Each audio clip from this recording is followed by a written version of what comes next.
Hello friends, Ratna's কিচেনে সকলকে স্বাগত। আলুর খোসা আর ফেলে না দিয়ে কিভাবে বড়া বানানো যায় বা পকোড়া বানানো যায় আজকে সেটাই দেখাবো।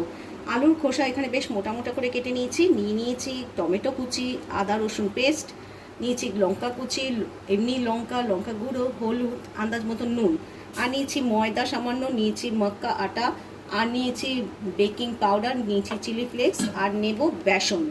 প্রথমে যে আলুর খোসাগুলো রয়েছে তার মধ্যে আন্দাজ মতন আমি একটু বেসন নিয়ে নেব, কেন যখন এটাকে মাখবো ব্যাটারটা তৈরি করব তো যেগুলো নিয়েছি ইনগ্রেডিয়েন্টস তার মধ্যে কম পড়ে যাবে। দিয়ে দেবো ময়দা, আপনারা চাইলে চালের গুঁড়ো দিয়ে দিতে পারেন, আর দিয়ে দিচ্ছি মক্কা আটা। এবার দিয়ে দেবো চিলি ফ্লেক্স, এটা দিলে একটু বেশ টেস্ট হয়। ঝাল যদি বাচ্চারা খায় তাহলে ঝাল কিন্তু এটাকে স্কিপ করা যেতে পারে, কেন লঙ্কা কুচি দিয়েছি। আর দিয়ে দিচ্ছি বেকিং পাউডার, খুব সামান্যই দেব, হাফ চামচের মতন দেব। এবার দিয়ে দিচ্ছি সামান্য পোস্তটা দিলে খুব ক্রিস্পি হয় আর খেতেও কিন্তু টেস্ট হয়। তো পোস্ত দেওয়া হয়ে গেছে, এবার জল দিয়ে একটা শক্ত মতন ডো তৈরি করে নেবো। আমি এগুলো সব মেখে নিচ্ছি। আমি ডো বলেছি, ডো বলবো কি বলবো বুঝতে পারছি না, আমি এটা ব্যাটারই বলে দিচ্ছি। তো একটু জল দিয়ে এটাকে ভালো করে এটা মেখে তৈরি করে নিচ্ছি। পকোড়া তৈরির জন্য যে মিশ্রণটা তৈরি করা হয়ে গেছে এরকম জল করা যাবে না, এরকম শুকনো মতনই করতে হবে।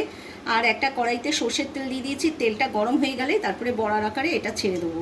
তেল কিন্তু একটু করে গরম হয়ে গেছে প্রায়। এবার দিয়ে দিচ্ছি, এরকম গরমেই ছাড়তে হবে, সবগুলো কিন্তু ছেড়ে দেবো এরকম চ্যাপটা করে। এখানে আপনারা পেঁয়াজ কুচি বা ধনে পাতা কুচি দিতে পারেন, আমি এগুলো কিছুই দিইনি। তা সত্ত্বেও কিন্তু খেতে ভীষণ ভালো হয়।